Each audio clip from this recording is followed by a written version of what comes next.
Hey everybody. So the topic for this video is moment of inertia, and I put all of the formulas here right at the beginning of the video so you have access to them. And let me explain them now. So technically, to be precise, these are area moments of inertia I put right here because these are all a function of area over here. Okay, so there is, let's say in some area, if you take a little differential piece of it, a little differential area here, it has some position r. If you just integrate r squared dA, that's this right here, called the polar moment of inertia. And then if you then decompose this position r into x and y components, you see how x squared plus y squared equals r squared. So then if you only take the x component here, then it's like you're rotating this area about the y-axis here. So then it's a function of this distance x squared times the area, integrated over the area. So that's this. And then if you take the y component here and you integrate y squared over the area, then it's like you're rotating that area about the x-axis. So that's here, rotating about the x-axis. So see how rotating about the x-axis is a function of y here. Rotating about the y-axis is a function of x, like this. Okay, and then let me write that one more time here, that polar moment of inertia. R squared is x squared plus y squared, Pythagorean theorem. And the integral of a sum is the sum of those integrals, like this.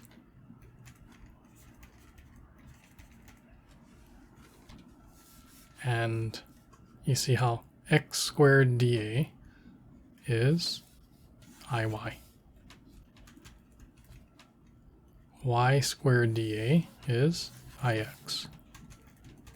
So see how the polar moment of inertia is just this one plus this one.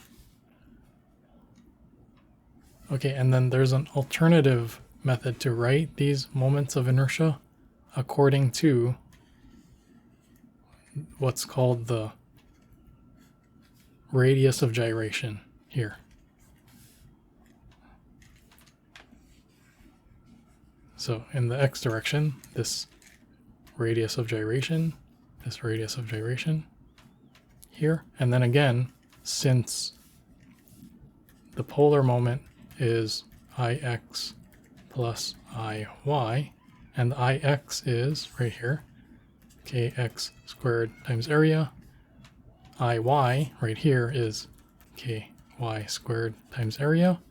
The polar moment is k naught squared area, and then see how area cancels out. So then we just have these radii are just related to each other, just like Pythagorean theorem. Okay, and now that leaves us with this mysterious product of inertia. So in this case, you would go x times y integrated over the area. So see, it's instead of y squared dA, x squared dA, it's x times y integrated over area. And I don't think it's described in the book, but what happens is these three all belong together in a matrix like this.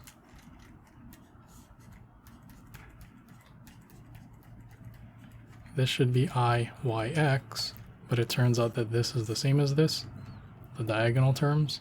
So it's the same, and then like this. So it's actually an inertia matrix, right? So the The XX component is this one. The YY component is this one. Okay, so now we have all the formulas in one place. Let me explain a little bit more about what it means and how to solve for them. Okay, if we look back to our physics classes before, remember how, let's say if you have some object that's rotating with some angular acceleration alpha. And let me just pick one of the masses of that object, like one of the molecules. I'll call it mass I, where I can be 1 through n of them, rotating about some axis of rotation here. And this is the radius from that axis to that mass. So what's the torque? So the torque, if we add up the torque for every single point mass in that object, it's like adding up R cross F for all of them. For, let's see, there's n masses. Okay, force is, let's say like this.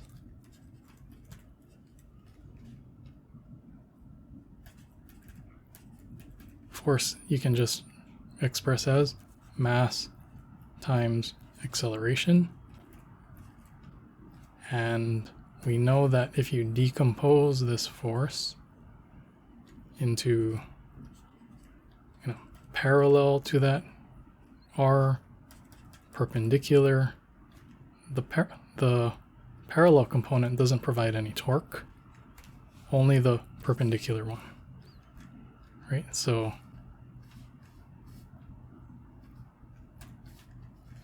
similarly, for the acceleration, the parallel component of the acceleration doesn't provide any torque, only the perpendicular one. So then I can express this as just the perpendicular component of the acceleration. Okay, now what's the relationship between that? Let me just change this to, I can get rid of this. So just the perpendicular component of the acceleration.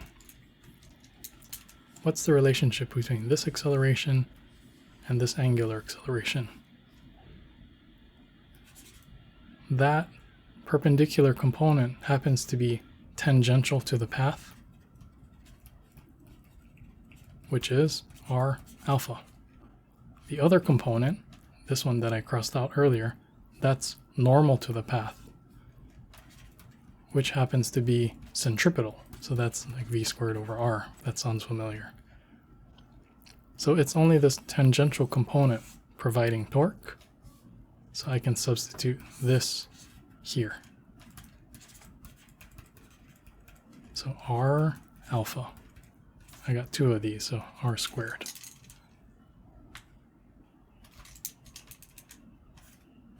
Okay, and one more thing to simplify. Imagine there's a merry-go-round and you have 2 people, like one standing here, one standing here, and then the whole thing rotates, let's say 90 degrees. So then this person goes over here, this person just goes right here. Okay, who went farther? This person. Who's going faster? This person, because they went farther in the same amount of time. How about the acceleration? This one, because their velocity changed more in the same amount of time. What about angular? What about their angular displacement? They both rotated 90 degrees, so they have the same angular displacement. How about angular velocity? They both rotated 90 degrees in the same amount of time. They have the same angular velocity. Angular acceleration, they both changed their angular velocities the same amount in the same amount of time. So as long as the people on the merry-go-round don't go walking around, So they don't change their distance between each other. So analogously, if you have an object that's a rigid body, it doesn't deform. The molecules don't change positions with respect to each other, then the angular acceleration is the same for every single particle. In other words, I can take this out of the parentheses, out of the sum. So I just put it here. It's no longer in that sum. It's the same for everybody. And this quantity is called the moment of inertia. To be specific, this is the mass moment of inertia because it's a function of mass. And this is for discrete objects. If we turn that into calculus, instead of a discrete mass, a differential mass, and then we have r squared, and instead of sum, integral. So this is mass moment of inertia here. And this can be whatever. So for this class, this is the mass moment of inertia. For this class, we're going to discuss two: the mass moment of inertia and the area moment of inertia. Okay, so we'll do this later. Look at this, r squared dA. That's what we're doing right now. And then we decompose into x and y components. And that's what I'll explain in some examples right now. Regarding this product of inertia, all three of them in fact, they change depending on your choice of coordinates. So like for this picture, if I chose my origin, let's say over here instead, all of these numbers would change. If I chose my coordinates with a different orientation, like say like this and like this, all of these will change as well. And in fact, you can cleverly rotate your coordinates so that there's symmetry about one of the axes. And if that's true, this product of inertia can become zero. And in fact, I copied a statement right out of the textbook. You can pause and read this whole thing, but it talks about if there's symmetry here, that product of inertia can go to zero. And that is in fact a technique we'll go over in another video, in which case those axes are called principal axes. So we'll talk about that later. Okay, let's stop this video here, and then I'll do examples of how to solve it in another video. So I'll see you on that one.